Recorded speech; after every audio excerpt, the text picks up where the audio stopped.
Hello and welcome to this new edition of One-on-One Sports. I'm Thomas Hale. And I'm Mason Stalph. Much has happened since we were last here, including the majority of March Madness. Before we get into all of that, Thomas and I are going to step up to the plate for the quick hitters.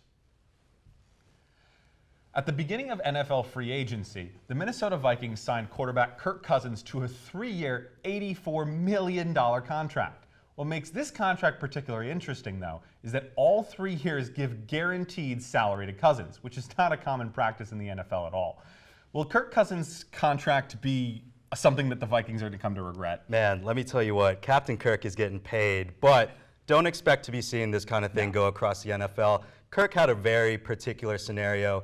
He went in, he didn't get the franchise tag from the Redskins for a 3rd year, and he's a franchise quarterback. Well, he certainly should be. Mm-hmm. When 3 you're getting straight 3,000, 4,000 yard guaranteed seasons. money. This is the NFL, where no safety is guaranteed whatsoever. And the fact that the Vikings were the team that made this their deal, quarterback troubles. Yeah. If there's a team that needed some kind of an insurance policy on the quarterback spot, it's the Vikings. And I mean, this is one of those situations that I mentioned, is that you've got a franchise QB who's never really had injury issues, and you can cash in on him, and it's about time they might have taken that chance. What I don't understand is, was this really the length that the Vikings needed to go to get Kirk Cousins there? 3 years guaranteed. Yeah. Because this guarantee is something that you don't see. That's pretty much Maybe unprecedented. they're so used to having their QBs get injured in the first season that they think, since he hasn't gotten hurt yet, he'll definitely stay healthy these 3 years. By that logic, it all makes sense, right? Yeah, there is no position on the football field, not even the long snapper, that you can guarantee will be healthy. I mean, we're playing professional football. Everyone's going to get hurt at some point. And everyone's going after the quarterback. That's true. He's the most targeted player on the field. Hopefully he stays safe in Minnesota. He's making a lot of money, though. We're not going to see this. He's not going to have to worry about that paycheck.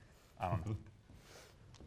With plans to renovate Key Arena in Seattle, the NHL has expressed interest in expanding yet again, adding a new team to the Pacific Northwest. Additionally, rumors have constantly swirled around the NBA that the Memphis Grizzlies could move to Seattle, bringing an NBA team back to the city for the first time since the Sonics left in 2008. So Mason, is Seattle going to be the new hot destination for sports franchises? Well, it's not new. Right. I want to say that first of all. They have plenty of sports franchises. A lot of history there. Yes, Seattle Seahawks, obviously fantastic, but you know the Seattle Sounders, one of the most passionate, if not the most passionate WNBA franchise in the Seattle Storm, and the Seattle Reign in NWSL. The passion besides those small sports is what's bringing bigger sports back to the city. You mentioned the WNBA team. The Seattle Sounders are bringing in 43,000 on average, and that's a ton for a soccer team. Playing at CenturyLink, having a huge crowd day in, day out. And they've got 6 championships since 2009, joining the MLS. What an incredible franchise they have become over the last decade.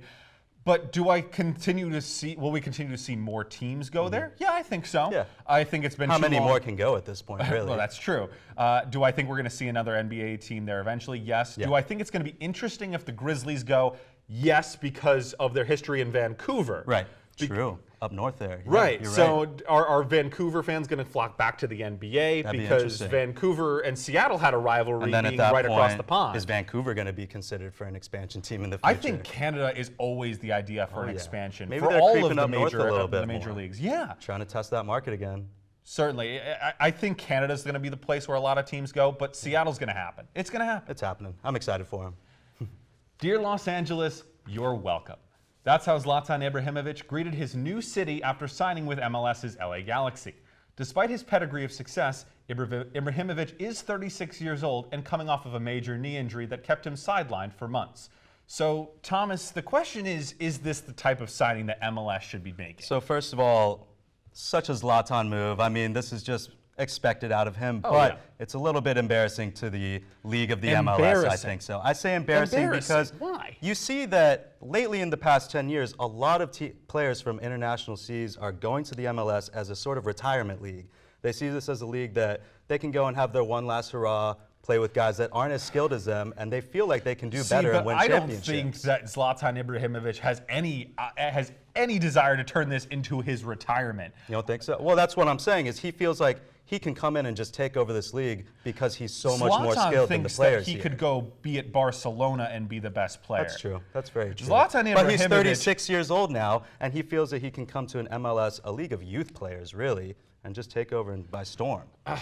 I don't think this is the type of move that MLS wants to see. Is it embarrassing? Absolutely not. It's never embarrassing when Zlatan Ibrahimovic goes to It's a nice story, and that's the thing, is that it's good to get the crowd to watch, but the main concern for U.S. soccer is youth development, and you don't need to be giving time to a Swedish 36-year-old when you could be training players from our own But he's only court. getting $3 million over 2 years. It's not like they're using designated players on him. He could be a good mentor. He could be a good mentor, but in the end, he's just there for Zlatan. Hey, He's Zlatan. I'm excited to see him play. Let me tell you what. He's a lion, baby. He's a lion.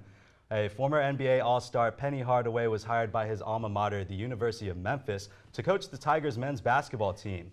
Hardaway was an all-time great at Memphis, but Mason, will he be able to coach the Tigers back to a perennial NCAA program? No. No? Absolutely not. You don't think so? Not. First of all, not in the American, which is already. I think the American already is chock full of the teams that it's going Honestly, to be able to one be of the good most at. improved conferences in the maybe. last 5 years, easily. They're Wichita State and improving. Cincinnati, you see But the success. they had to bring Wichita State. It's not like True. Wichita State's been there. This But is their Houston first and year. Cincinnati, they're on their way up, making moves, but that's going to make it tough for Penny to make a difference at Memphis. It's going to be tough for Penny to make a difference, just like it was going to be tough for Tubby Smith to bring them back into relevancy. Didn't give but he him enough did. time. But he did. I agree. He got them so much better. It is appalling that Tubby Smith got fired. Appalling. Penny could bring in some good recruits, but should have given Tubby some more time. Absolutely. God, I can't even believe it. Hey, that's all the time we have for the quick hitters. Up next, I'll be joined by our two MLB experts to give us the rundown on this upcoming season.